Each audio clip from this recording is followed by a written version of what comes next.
వాసాయ్ and మామ వాళ్ళు కూర్చుని మాట్లాడుకుంటూ ఉంటారు. అప్పుడే అక్కడికి మెయిడ్ వస్తుంది. డాడీ మీకు ఇమ్మని చెప్పారు అని చెప్పి మెనూ స్లిప్ ఇస్తుంది. అందులో చాలా ఎక్స్పెన్సివ్ ఫుడ్ ఉంటుంది. అది చూసి మామ్ 30,000లో ఇంత ఎక్స్పెన్సివ్ ఫుడ్ ఎలా రెడీ అవుతుంది, నేను డాడీతో మాట్లాడతాను అని ఉంటుంది. అప్పుడు మెయిడ్ డాడీ చాలా బిజీగా ఉన్నారు, ఆయన పడుకున్నారు, ఎవరిని కూడా డిస్టర్బ్ చేయొద్దు అని చెప్పమన్నారు అని చెప్తుంది. అప్పుడు ఫాసాయ్ ఏం పర్లేదు మామ్, నేను ఏదో ఒకటి ఆలోచిస్తాను అని చెప్తుంది. తర్వాత రూమ్లోకి వెళ్ళాక ఫాసాయ్ 30,000లో ఇంత ఎక్స్పెన్సివ్ ఫుడ్ ఎలా రెడీ అవుతుంది అని చెప్పి ఆలోచిస్తూ ఉంటుంది. అప్పుడే అక్కడికి విక్కీ వస్తాడు. సడన్గా విక్కీని చూసి ఫాసాయ్ భయపడుతుంది. నేను రూమ్ డోర్ లాక్ చేసుకున్నాను కదా, నువ్వు లోపలికి ఎలా వచ్చావు అని అడుగుతుంది. అప్పుడు విక్కీ తన పాకెట్లోంచి కీస్ తీసి ఫాసాయ్కి చూపించి, ఎప్పుడు కూడా కీస్ నా దగ్గరే ఉంటాయి, నువ్వు లాక్ చేసుకున్నా సరే నేను లోపలికి రాగలను అని చెప్తాడు. ఆ తర్వాత ఫాసాయ్తో నేను నీకు హెల్ప్ చేస్తాను, నువ్వు ఏ టెన్షన్ పడకు, ఎంత అమౌంట్ అయితే అంత అమౌంట్ నేను ఇస్తాను, ఎవరికి ఈ విషయం చెప్పొద్దు అని అంటాడు. అప్పుడే అక్కడికి మామ్ వస్తుంది. ఫాసాయ్తో ఏదో చెప్పాలి అని అనుకుంటుంది, కానీ మళ్ళీ ఎవరో డోర్ నాక్ చేయడంతో వెంటనే వెళ్ళి బ్లాంకెట్లో దాక్కుంటుంది. అక్కడికి దేవ్ వస్తాడు. దేవ్ కూడా ఫాసాయ్ అండ్ విక్కీ వాళ్ళతో ఏదో చెప్పాలి అని అనుకుంటాడు, కానీ మళ్ళీ డోర్ నాక్ అవ్వడంతో దేవ్ కూడా వెళ్ళి బ్లాంకెట్లో దాక్కుంటాడు. ఈసారి చిన్నన్నయ్య అని చిన్నదిన వస్తారు. దేవ్ అండ్ మామ్ ఒకరినొకరు చూసుకుని గట్టిగా అరుస్తారు. ఇదంతా చూసి ఫాసాయ్ మీరందరూ హైడ్ అండ్ సీక్ ఆడుకుంటున్నారా, నేను కూడా మీతో పాటు ఆడతాను అని అంటుంది.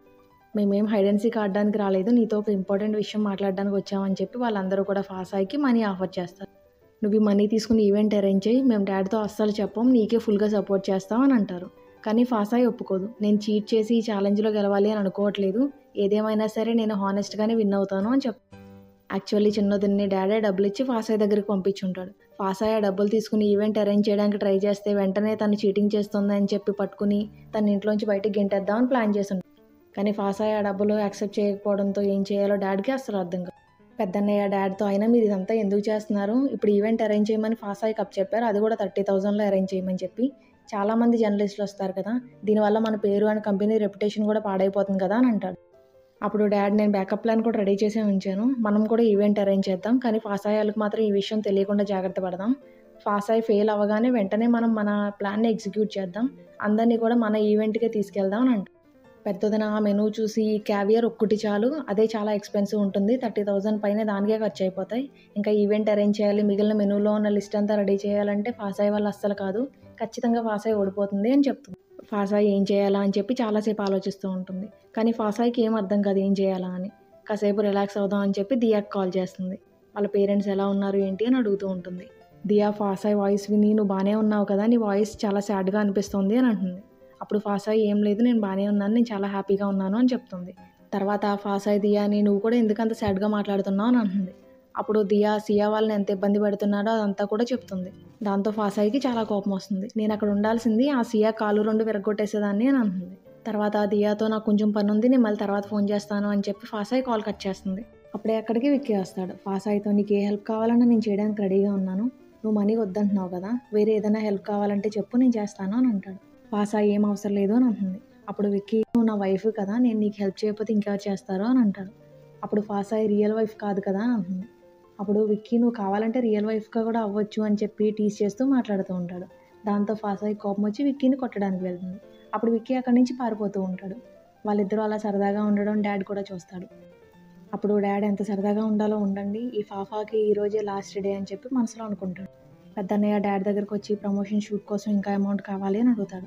అప్పుడు డాడ్ ఇప్పటికే చాలా ఎక్కువ బడ్జెట్ అయిపోయింది కదా, ఇంకా అమౌంట్ ఎందుకు అని అడుగుతాడు. అప్పుడు పెద్దన్నయ్య నేను చాలా ప్రొఫెషనల్ కెమెరామ్యాన్స్ అందరినీ తీసుకొచ్చి షూట్ చేస్తున్నాను, అందుకని ఎక్కువ అమౌంట్ అవుతుంది, ప్లీజ్ నన్ను నమ్మండి, నాకు అమౌంట్ ఇవ్వండి అని అడుగుతాడు. డాడ్ కూడా సరే అని చెప్పి చెక్ మీద సైన్ చేస్తాడు. చిన్నన్నయ్య అని దేవ్ కూడా వాళ్ళని చూస్తారు. భీమన్ దేవుని మీట్ అవ్వడానికి ఇంటికి వస్తాడు. అక్కడే ఫాసాయ్ ఉండడం చూసి తన దగ్గర కూర్చుని మాట్లాడుతూ ఉంటాడు. పెద్దదిన వాళ్ళిద్దరినీ చూసి డాడ్ దగ్గరికి వెళ్ళి వాళ్ళిద్దరి గురించి బ్యాడ్గా చెప్తూ ఉంటుంది. వాళ్ళిద్దరి మధ్య అఫైర్ ఉన్నట్టుంది, అందుకనే తను ఇంటికి వచ్చాడు, ఈ రోజు మన అందరం ఉండగా ఇంటికి వచ్చాడు, రేపు మన ఎవరు లేనప్పుడు కూడా ఇంటికి వస్తాడు కదా, మనం ఇలాంటిది అస్సలు నెగ్లెక్ట్ చేయకూడదు, అయినా విక్కీ ఏమైపోతాడు, మన పరువు ఏమైపోతుంది, మీరు ఏదో ఒకటి యాక్షన్ తీసుకోవాలి అని చెప్తుంది. దాంతో డాడ్ ఫాసాయ్ని పిలిపించి మీ ఇద్దరి మధ్య అఫైర్ ఉందా, అబ్బాయి ఎవరు అని అడుగుతాడు. అప్పుడు ఫాసాయ్ తన యూనివర్సిటీలో నా సీనియర్, అంతే, అంతకుమించి మా ఇద్దరి మధ్య ఎటువంటి రిలేషన్ లేదు అని చెప్తుంది. అప్పుడే అక్కడికి డాడ్తో మాట్లాడడానికి దేవన్ పీమన్ వస్తూ ఉంటారు. వాళ్ళు డాడ్ మాటలు వింటారు. వెంటనే పీమన్ లోపలికి వచ్చి మీరు అనుకుంటున్నట్టుగా నాకు ఫాసాయ్కి మధ్యలో ఎటువంటి రిలేషన్ లేదు అని చెప్తాడు. అప్పుడు డాడ్ అసలు నీ మాటలు నేను ఎందుకు నమ్మాలి అని అంటాడు. అప్పుడు దేవ్ పీమన్ గురించి నాకు బాగా తెలుసు, తను చాలా మంచోడు, ఇలాంటి పని తను ఎప్పటికీ చేయడు అని అంటాడు. అప్పుడు డాడ్ నీకెలా తెలుసు పీమన్ గురించి అని అంటాడు. అప్పుడు దేవ్ పీమన్ మన కంపెనీకి సంబంధించిన చాలా ప్రాజెక్టులో వర్క్ చేశాడు, తన గురించి నాకు బాగా తెలుసు అని అంటాడు. డాడ్ ఇలా బిహేవ్ చేయడం చూసి మామ్కి అస్సలు నచ్చదు. డాడ్ని తిట్టి అక్కడి నుంచి వెళ్ళిపోతుంది. తర్వాత దేవ్ అండ్ పీమన్ మాట్లాడుకుంటూ బయటకు వెళ్తూ ఉంటారు. పీమన్ దేవ్తో ఫాసాయ్ అంటే మీ డాడ్కి అసలు ఇష్టం లేదు కదా, అందుకని ఇలా బిహేవ్ చేస్తున్నారు కదా అని అంటాడు. అప్పుడు దేవ్ విక్కీ అండ్ ఫాసాయ్ ఒకరినొకరు ఇష్టపడి పెళ్లి చేసుకున్నారు, డాడ్కి అది నచ్చలేదు, అందుకే ఫాసాయ్ని ఏదో రకంగా ఇంట్లోంచి బయటకు గెంటేసి ఆయనకి నచ్చిన అమ్మాయిని ఇచ్చి విక్కీకి పెళ్లి చేయాలని చెప్పి చూస్తున్నారు, అందుకని ఇలా ఏదో ఒకటి చేస్తున్నారు అని అంటాడు. దేవ్ కింద పడిపోతూ ఉంటే పీమన్ తన్ని పట్టుకుంటాడు. వాళ్ళిద్దరిని అలా డాడ్ అండ్ సెక్రటరీ కూడా చూస్తారు. తప్పుగా అనుకుంటారు. డాడ్ సెక్రటరీతో మనం ఇంక అస్సలు లేట్ చేయకూడదు, ఎంత తొందరగా వీలైతే అంత తొందరగా దేవుకి ఒక మంచి అమ్మాయిని చూసి పెళ్లి చేసేయాలి, లేకపోతే పరిస్థితి మన చేదారిపోతుంది అని అంటాడు. పీమన్ ఫాసాయ్ దగ్గరకు వచ్చి ఈ ఛాలెంజ్లో నేను నీకు హెల్ప్ చేస్తాను అని అంటాడు. అప్పుడే అక్కడికి డాడ్ వస్తాడు. ఎవరు కూడా ఫాసాయ్కి హెల్ప్ చేయడానికి వీల్లేదు అని అంటాడు. అప్పుడు విక్కీ మీరు ఇంట్లో ఎవరు కూడా ఫాసాయ్కి హెల్ప్ చేయకూడదు అని అన్నారు కదా, కానీ పీమన్ అవుట్ సైడర్ కదా, తన హెల్ప్ చేయొచ్చు కదా అని అంటాడు. దాంతో డాడ్ ఏం మాట్లాడు, కోపంగా అక్కడి నుంచి వెళ్ళిపోతాడు. ఫాసాయ్ పీమన్తో బయటకు వెళ్ళి ఈవెంట్కి సంబంధించిన అన్నీ చూసుకుని లేట్గా ఇంటికి వస్తుంది. విక్కీ తన కోసం వెయిట్ చేస్తూ ఉంటాడు. ఫాసాయ్ ఇంటికి రాగానే విక్కీ ఫాసాయ్ని ఎందుకు ఇంత లేట్ అయింది, నేను ఫోన్ చేసినా సరే ఫోన్ స్విచ్ ఆఫ్ వచ్చింది, నువ్వైనా ఫోన్ స్విచ్ ఆఫ్ ఎందుకు చేసావు అని అడుగుతాడు. అప్పుడు ఫాసాయ్ నువ్వు వస్తామాను నాకు మెసేజ్లు చేసి నన్ను డిస్టర్బ్ చేస్తున్నావు కదా, అందుకని ఫోన్ స్విచ్ ఆఫ్ చేస్తాను అని చెప్తుంది. నెక్స్ట్ డే ఫాసాయ్ కొంచెం నీట్గా రెడీ అవుతుంది. విక్కీ తనని చూసి నువ్వు ఎందుకు ఇలా రెడీ అయ్యావు, నువ్వు పీమన్తో డేట్కి అయినా వెళ్దామని ప్లాన్ అయినా చేసావా, అస్సలు అలాంటి దాని గురించి ఆలోచించుకు, నువ్వు మన కాంట్రాక్ట్ ఉన్నంత వరకు కూడా నువ్వు ఎవరిని కూడా డేట్ చేయడానికి అస్సలు వీల్లేదు అని అంటాడు. అప్పుడు ఫాసాయ్ అలాంటిది ఏం లేదు, నేను పీమన్నే మీట్ అవ్వడానికి వెళ్తున్నాను, కానీ పీమన్తో పాటు చాలామంది వస్తున్నారు అని చెప్తుంది. అప్పుడు విక్కీ ఏంటి అని అంటాడు. కట్ చేస్తే పీమన్ అండ్ ఇంకొక ప్రొఫెసర్ అయిన నీతు కొంతమంది స్టూడెంట్స్ని తీసుకుని ఫాసాయ్ వాళ్ళ ఇంటికి వస్తారు. ఫాసాయ్ వాళ్ళందరినీ కూడా మామ్కి పరిచయం చేస్తుంది.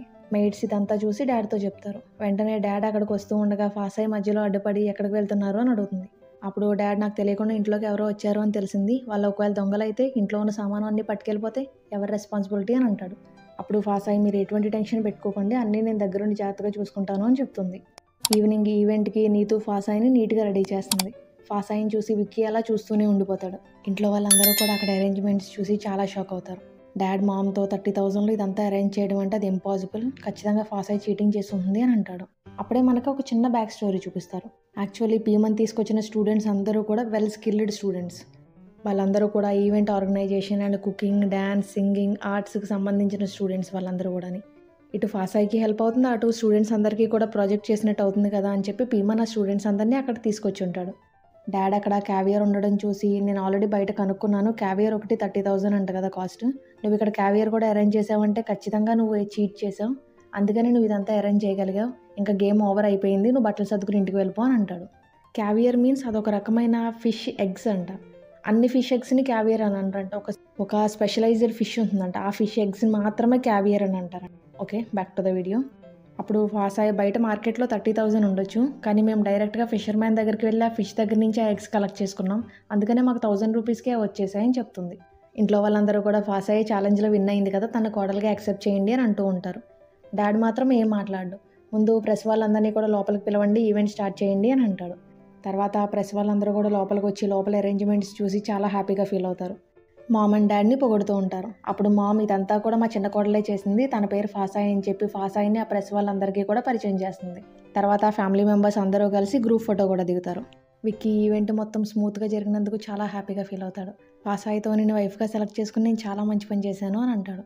అప్పుడు ఫాసాయ్ నువ్వు నన్ను వైఫ్గా సెలెక్ట్ చేసుకోలేదు, వైఫ్గా హెయిర్ చేసుకున్నావు అంతే, నేను నీ ఫేక్ వైఫ్ని మర్చిపోయావా అని అంటుంది. నెక్స్ట్ డే మార్నింగ్ నిషా న్యూస్లో విక్కీ అండ్ ఫాసాయ్ ఫోటో చూస్తుంది. వెంటనే వెళ్ళి సియాలీకి చెప్తుంది. అప్పుడు సియాలీ కోపంగా డాడ్కి కాల్ చేస్తాడు, కానీ కాల్ కనెక్ట్ అవ్వదు. విక్కీ ఫాసాయ్కి చేసిన ప్రామిస్ ప్రకారం ఫాసాయ్ని ఇంటర్న్గా జాయిన్ చేసుకోమని చెప్పి డాడ్ని అడుగుతూ ఉంటాడు. మామ్ అండ్ దేవ్ కూడా తనకి హెల్ప్ చేస్తారు, డాడ్ని రిక్వెస్ట్ చేస్తూ ఉంటారు. అప్పుడే అక్కడికి డాడ్ని మీట్ అవ్వడానికి సియాలీ అండ్ నిషా వస్తారు. డాడ్ వెంటనే వాళ్ళ దగ్గరికి వెళ్తాడు. సియాలీ డాడ్తో నువ్వు నాకు ఇచ్చిన మాట ఏంటి, ఇప్పుడు పేపర్లో వచ్చిన న్యూస్ ఏంటి, అయినా అమ్మాయిని నీ కోడలుగా ఎందుకు అనౌన్స్ చేసావు అని అడుగుతాడు. అప్పుడు డాడ్ జరిగిందేదో జరిగిపోయింది, నేను ఇప్పుడు మాట ఇస్తున్నాను కదా నీకు, నీ కూతురే నా ఇంటి కోడలు అని అంటాడు. తర్వాత వాళ్ళిద్దరిని తీసుకెళ్లి ఫ్యామిలీ మెంబర్స్ అందరికీ కూడా ఇంట్రడ్యూస్ చేస్తాడు. ఫాసాయ్తో పాటు నిషా కూడా మన కంపెనీలో ఇంటర్న్గా జాయిన్ అవుతుంది, ఇద్దరిలో ఎవరు బెస్టో చూద్దాం, ఈ పల్లెటూరు పిల్ల లేకపోతే అబ్రాడ్లో చదువుకుని వచ్చిన అమ్మాయి అని అంటాడు. పెద్దదిన వాయితో కలిసి బయటకు వెళ్తున్నప్పుడు ఎవరో ఫొటోస్ తీసి ప్రెస్కి లీక్ చేసి ఉంటారు. ఆ విషయం తెలిసి పెద్దదిన టెన్షన్ పడుతూ ఉంటుంది. డైరెక్టర్తో ఇప్పటికప్పుడే ప్రెస్ మీట్ అరేంజ్ చేయండి అని చెప్తుంది.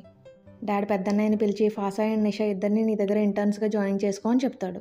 తర్వాత ఆఫీస్కి వెళ్ళాక పెద్దన్నయ్య ఫాసాయ్కి ఓన్లీ పేపర్ వర్క్ మాత్రమే ఇస్తాడు, తన్ని గ్రౌండ్లో అస్సలు వర్క్ చేయనివ్వడు. దాంతో ఫాసాయ్ చాలా కోపంగా ఉంటుంది. అప్పుడే దానికి విక్కీ వీడియో కాల్ చేస్తాడు. ఫస్ట్ డే ఆఫీస్ ఎలా ఉంది అని అడుగుతాడు. అప్పుడు ఫాసాయి విక్కీతో నాకు ఫైల్స్ ఇచ్చి వాటి మీద సైన్స్ చేయించి తీసుకురమ్మని చెప్తున్నారు అంతే, అంతకుమించి ఏ పని చెప్పట్లేదు ఇక్కడ అని అంటుంది. అప్పుడు విక్కీ నేను ఇప్పుడే అన్నయ్యకి ఫోన్ చేసి మాట్లాడతాను ఉండు అని చెప్పి కాల్ కట్ చేసేస్తాడు. విక్కీ పెద్ద అన్నయ్యకి కాల్ చేస్తూ ఉంటాడు, కానీ అన్నయ్య కాల్ లిఫ్ట్ చేయడు. అప్పుడే విక్కీ వాళ్ళ అసిస్టెంట్ విక్కీ దగ్గరకు వచ్చి మీ అన్నయ్య కాల్ లిఫ్ట్ చేయట్లేదు కదా, బహుశా రీజన్ ఇది అయ్యి ఉండొచ్చు అని చెప్పి పెద్దొదిన ప్రెస్ వాళ్ళతో మాట్లాడుతున్న దాన్ని ఫోన్లో చూపిస్తాడు. అందులో పెద్దొదిన వాయుకి నాకు ఎటువంటి రిలేషన్ లేదు, మేమిద్దరం జస్ట్ కొలీగ్స్ అంతే. మేమిద్దరం ఆ రోజు హోటల్కి మా మూవీ కంప్లీట్ అయిపోయింది కదా, దాని ప్రీమియర్ షో చూద్దామని వెళ్ళాం. అక్కడ మేము మాత్రమే కాదు మా క్రూ మొత్తం కూడా ఉన్నారు అని చెప్తుంది. డాడ్ వాళ్ళ కంపెనీకి సంబంధించిన కొంతమంది కస్టమర్స్తో మీటింగ్ రూమ్లో ఉంటాడు. ఫాసాయి నిషాని కూడా అక్కడికి రమ్మని పిలుస్తాడు. ఫాసాయిని ఆ కస్టమర్స్ ముందు డాడ్ చాలా తక్కువ చేసి మాట్లాడుతూ ఉంటాడు. అప్పుడు చిన్నన్నయ్య ఫాసాయిని డాడ్ చాలా ఇబ్బంది పెడుతున్నారు, నువ్వు తొందరగా రా అని చెప్పి దేవ్కి మెసేజ్ చేస్తాడు. దేవ్ వెంటనే మీటింగ్ రూమ్కి వస్తూ ఉండగా అప్పుడే అక్కడికి విక్కీ కూడా వస్తాడు. దేవ్ విక్కీతో ఇప్పుడు నీ వైఫ్కి నీ అవసరం ఉండొచ్చు, పద మీటింగ్ రూమ్కి వెళ్దాం అని అంటాడు. అప్పుడు విక్కీ నేను ఎప్పుడు కూడా కంపెనీకి సంబంధించిన ఎటువంటి విషయాల్లో ఇన్వాల్వ్ అవ్వలేదు కదా, ఇప్పుడు మీటింగ్ రూమ్కి రావడం అంటే నాకు కొంచెం ఇబ్బందిగా ఉంటుంది అని అంటాడు. అప్పుడు దేవ్ అలాంటిది ఏం ఆలోచించుకు, జస్ట్ మీటింగ్ అటెండ్ అవ్వడమే కదా అని అంటాడు. సో ఇద్దరూ కలిసి మీటింగ్ రూమ్కి వెళ్తారు. పెద్దన్నయ్య నిషాకి ఫైల్ ఇచ్చి ఆ కస్టమర్స్కి ఎక్స్ప్లెయిన్ చేయమని చెప్తాడు. కానీ నిషా నోటి నుంచి ఒక్క ముక్క కూడా ఇంగ్లీష్ రాదు. అది చూసి పెద్దన్నయ్య డాడ్తో నిజంగానే ఈ అమ్మాయి ఫారెన్లో చదువుకుని వచ్చిందా అని అడుగుతాడు. అప్పుడు డాడ్ ఫస్ట్ టైం కదా అందుకనే కొంచెం నర్వస్గా ఫీల్ అవుతున్నది, అందుకే మాట్లాడలేకపోతున్నది అని అంటాడు. అప్పుడు ఫాసాయి నిషా తరపున నేను మీకు ఎక్స్ప్లెయిన్ చేస్తాను అని చెప్పి ఇంగ్లీష్లో వాళ్ళందరికీ ఎక్స్ప్లెయిన్ చేయడం స్టార్ట్ చేస్తుంది. అది చూసి డాడ్ పెద్దన్నయ్యతో ఈ పిల్లకి ఇంగ్లీష్ కూడా మాట్లాడడం వచ్చా అని అంటాడు. అప్పుడు పెద్దన్నయ్య నాకేం తెలుసు, మీరే చెప్పాలి, మీరే కదా మాటకు ముందోసారి వెనకాలోసారి పల్లెటూరు పిల్ల అని పిలుస్తున్నారు అని అంటాడు. ఫాసా ఎక్స్ప్లెనేషన్ ఆ కస్టమర్స్కి బాగా నచ్చుతుంది. ఆ రోజు నైట్ సియాలీని అబ్జర్వ్ చేయడం కోసం అని చెప్పి విక్కీ అండ్ వాళ్ళ అసిస్టెంట్ సియాలీ బార్కి వెళ్తారు. అక్కడ వాళ్ళకి సియాలీ కనిపించడు. అనుకోకుండా విక్కీ మీద వైన్ ఒలిగిపోతుంది. ఇంకా అక్కడి నుంచి వచ్చేస్తూ ఉండగా విక్కీకి డాడ్ అండ్ పెద్దన్నయ్య అమ్మాయిలతో ఎంజాయ్ చేస్తూ కనిపిస్తారు. దాంతో విక్కీకి చాలా కోపం వస్తుంది. విక్కీ అండ్ ఫాసాయి గురించి న్యూస్లో రావడంతో అది చూసి ఆంటీ అంకుల్ కూడా చాలా హ్యాపీగా ఫీల్ అవుతారు. అంకుల్ ఆంటీతో మనకేం లేదు కదా, మనం చాలా పేదవాళ్ళం కదా, వాళ్ళు చాలా డబ్బున్న వాళ్ళు కదా, అందుకే వాళ్ళు ఫాసాయిని యాక్సెప్ట్ చేస్తారా లేదా అని చెప్పి నాకు భయం వేసేది, కానీ ఈ ఫోటోతో నా భయం మొత్తం పోయింది. మన ఫాసాయి చాలా సంతోషంగా ఉంది కదా, అది చాలు మనకి, ఇంకేం అవసరం లేదు అని అంటాడు. ఇంటికి రాగానే విక్కీ విషయం మామతో కూడా చెప్తాడు, కానీ మామ అస్సలు నమ్మదు. అసలు మీ డాడ్ అంటే ఏమనుకున్నావు, ఆయన మహానుభావుడు, అలాంటి ఆయన మీద ఇలాంటి నిందలేస్తావా అని చెప్పి విక్కీనే కొడుతూ ఉంటుంది. తర్వాత విక్కీ దగ్గర వైన్ స్మెల్ రావడంతో నువ్వు తాగొచ్చావు కదా, నువ్వు బయటికి వెళ్ళి తాగొచ్చి మీ డాడీ మీద నిందలు వేస్తావా అని తిడుతుంది. తర్వాత నువ్వు ఇలా బయటికి వెళ్ళి డ్రింక్ చేసి వచ్చావని ఫాసాయికి తెలిస్తే తను చాలా బాధపడుతుంది, ముందా షర్ట్ అయ్యి కూడా తీసి చాలా స్మెల్ వస్తుంది అని చెప్తుంది. తర్వాత విక్కీ తన రూమ్లోకి వెళ్ళేసరికి బెడ్ మీద ఫాసాయి పడుకుందేమో అని అనుకుంటాడు, కానీ ఫాసాయి వాష్రూమ్లో ఉంటుంది. ఒకేసారి విక్కీని అలా చూసి చాలా కోపం వచ్చి నువ్వు అడ్వాంటేజ్ తీసుకోవాలని ట్రై చేస్తున్నావు కదా అని చెప్పి గట్టిగా ఒక పంచ్ ఇస్తుంది. దాంతో విక్కీ నోస్ నుంచి బ్లీడ్ అవుతూ ఉంటుంది. డాడ్ పెద్దన్నయ్యతో కలిసి ఫాసాయిని ఇంట్లోంచి ఎలా బయటికి గెంటేయాలా అని చెప్పి ప్లాన్ చేస్తూ ఉంటాడు. భీమన్ ఆఫీస్కి వెళ్తాడు. అక్కడ దేవుని మీట్ అవుతాడు. కొత్తగా వచ్చే ఎంప్లాయీకి సిల్క్ ప్రొడక్షన్ గురించి ఎలా ట్రైనింగ్ ఇవ్వాలా అని చెప్పి దేవుతో మాట్లాడుతూ ఉంటాడు. అప్పుడే అక్కడికి ఫాసాయి కూడా దేవ్ చేత సైన్ చేయించుకోవడం కోసం అక్కడికి వస్తుంది. తర్వాత భీమన్ అండ్ ఫాసాయి బయటకు వస్తూ ఉండగా అప్పుడే అక్కడికి చిన్నదిన వస్తుంది. ఫాసాయికి డాష్ ఇస్తుంది. ఫాసాయి కింద పడిపోతూ ఉండగా భీమన్ తన్ని పట్టుకుంటాడు. అప్పుడు పెద్దన్నయ్య వాళ్ళిద్దరిని ఫొటోస్ తీస్తాడు.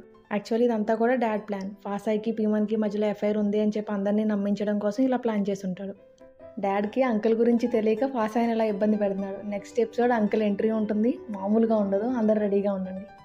అండ్ ఈ వీడియో కనుక మీకు నచ్చినట్టయితే లైక్ చేయండి, ఛానల్ని సబ్స్క్రైబ్ చేయండి, అండ్ పక్కనే ఉన్న బెల్ ఐకాన్ క్లిక్ చేయడం అస్సలు మర్చిపోకండి.